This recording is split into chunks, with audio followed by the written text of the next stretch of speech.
नमस्कार दोस्तों, स्वागत है आपका हमारे चैनल धर्मो रक्षिता रक्षिते में। दोस्तों, शिव यानी महाकाल, भोलेनाथ, शंभु, नीलकंठ और ना जाने ऐसे कितने नामों से पुकारे जाने वाले शिव की महिमा के बहुत सारे किस्से हमें धार्मिक पुराणों में मिलते हैं। शिव आदि भी हैं और अंत भी।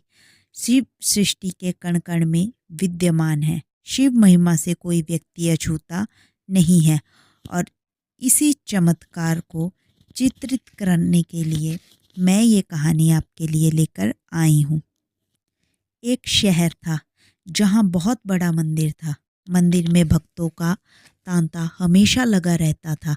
मंदिर के आने जाने वाले रास्ते में धार्मिक सामग्री बिल बिक्री हेतु छोटी छोटी दुकानें लगी हुई थी और उन्हीं दुकानों में से एक दुकान थी ओंकार की। वो शिव का अटूट भक्त था।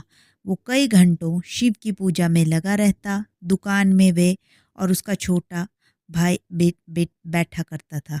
उसका बेटा कार्तिक, जो कि केवल 8 वर्ष का था। हालांकि कार्तिक दुकान के काम के साथ साथ अपनी पढ़ाई में भी बराबर ध्यान देता था, जिसकी वजह से वो अपनी सभी कक्षाओं में अच्छे अंकों से पास होता आया था। ओंकार अपने बेटे से बहुत प्यार करता था। ओंकार की पत्नी कार्तिक को जन्म देते दुनिया छोड़ चुकी थी। बचपन से कार्तिक को ओंकार ने माँ और बाप दोनों का प्यार दिया। कार्तिक अपने पिता का आज्ञाकारी बेटा था।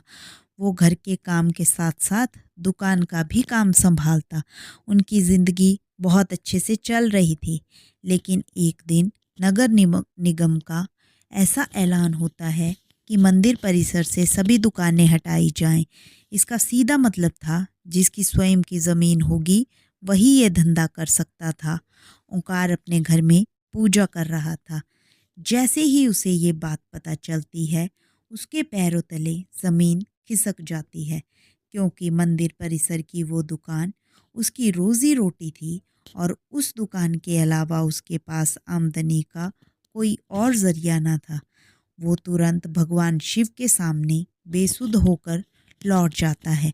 ओंकार की आंखों में आंसू आते हैं और वो शिव भगवान से कहता है, क्यों दे रहे हो मुझे इतनी तकलीफ़ प्रभु? क्या मैंने कोई पाप किए हैं? कुछ देर बाद ओंकार शिव भगवान के सामने हाथ जोड़कर खड़ा होता है और अपनी दुकान की तरफ भागता है। सभी दुकानदारों को दुकानदार से सामान खाली करने के लिए 1 दिन का समय दिया जाता है, जिसके लिए लाउडस्पीकर से लगातार सारे मंदिर परिसर में ऐलान होता है। सरकार के इस फैसले का सभी विरोध करते हैं, लेकिन मंदिर में भक्तों की संख्या बढ़ने की वजह से वहाँ रोड का चौड़ीकरण करना अनिवार्य था।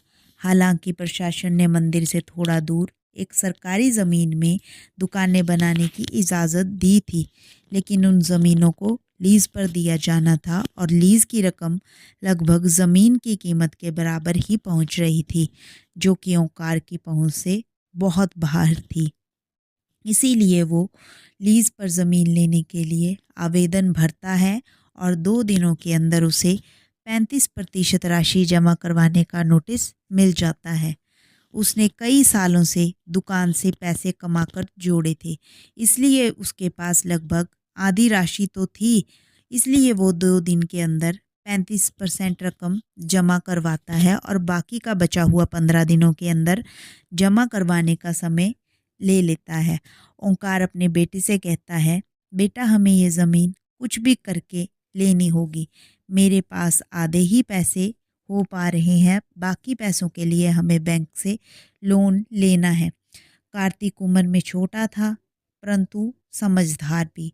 वो अपने पिता की बात से सहमत हो जाता है।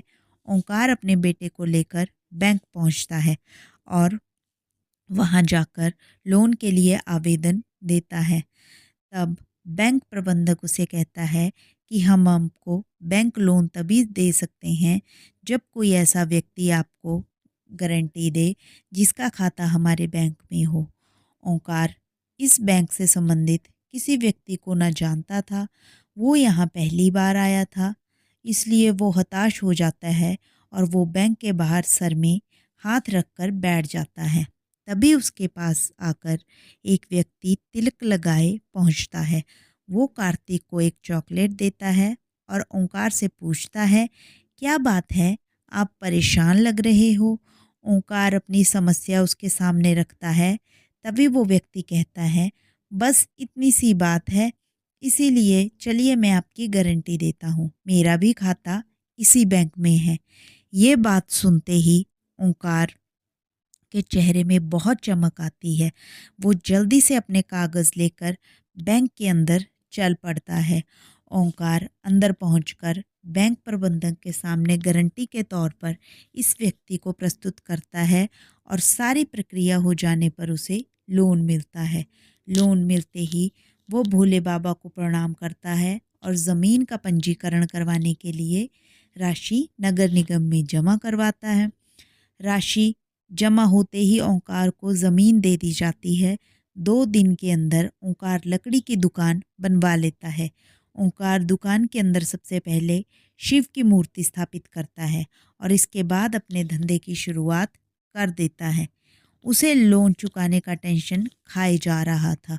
ओंकार की दुकान सबसे आखिरी में थी, इसलिए उसकी दुकान में कम ग्राहक पहुंचा करते थे।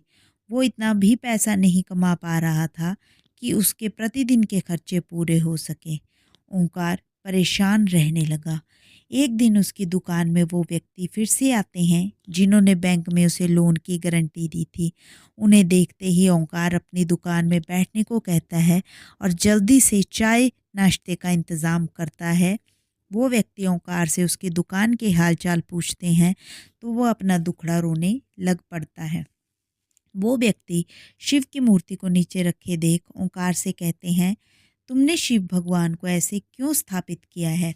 उनके लिए एक छोटा सा मंदिर बना लो, तुम्हारा कल्याण हो जाएगा। इतना कहकर वो वहाँ से चले जाते हैं। ओंकार उस व्यक्ति के जाते अपने काम में लगता है। 1-2 महीने के अंदर ओंकार की हालत बद से बदतर होती है। वो कर्ज में डूबता जा रहा था, लेकिन इसके बावजूद वो शिव की पूजा में उतना ही समय देता था जितना हमेशा से देता आया था। एक दिन वो थोड़ा जल्दी दुकान पहुंच जाता है और दुकान की साफ सफाई करने लगता है। ओंकार को अचानक उस व्यक्ति की याद आती है कि शिव के लिए छोटा सा मंदिर बना लो। तभी ओंकार कुछ मजदूरों को बुलाकर दुकान के कोने में छोटा सा मंदिर बनवाने के लिए गड्ढा खुदवाने लगता है, लेकिन बहुत प्रयास करने के बाद भी उस जगह पर गड्ढा नहीं हो रहा था और जब मिट्टी हटाकर मजदूर देखते हैं तो वो दंग हो जाता है। उन्हें एक विशाल शिवलिंग का ऊपरी हिस्सा दिखाई दे रहा था और जैसे ही वो किनारे किनारे मिट्टी हटाते हुए गहराई तक जाते हैं तो सभी के पसीने छूट जाते हैं, क्योंकि ये कोई साधारण शिवलिंग नहीं, इसका आकार बहुत विशाल था और इसका पत्थर फौलाद से भी मजबूत था। शिवलिंग निकलते ही दुकान के चारों तरफ से हजारों लोगों की भीड़ जमा होती है। दूर दूर से लोग वहां शिवलिंग देखने पहुंच जाते हैं। शिव की इतनी बड़ी मूर्ति जमीन के अंदर से निकलते ही खनिज विभाग के लोग उसे जब्त कर लेते हैं। शिवलिंग को मंदिर की संपत्ति मानकर मंदिर में स्थापित कर दिया जाता है, लेकिन मूर्ति निकलने की वजह से ओंकार की दुकान की कीमत आसमान छूने लगती है।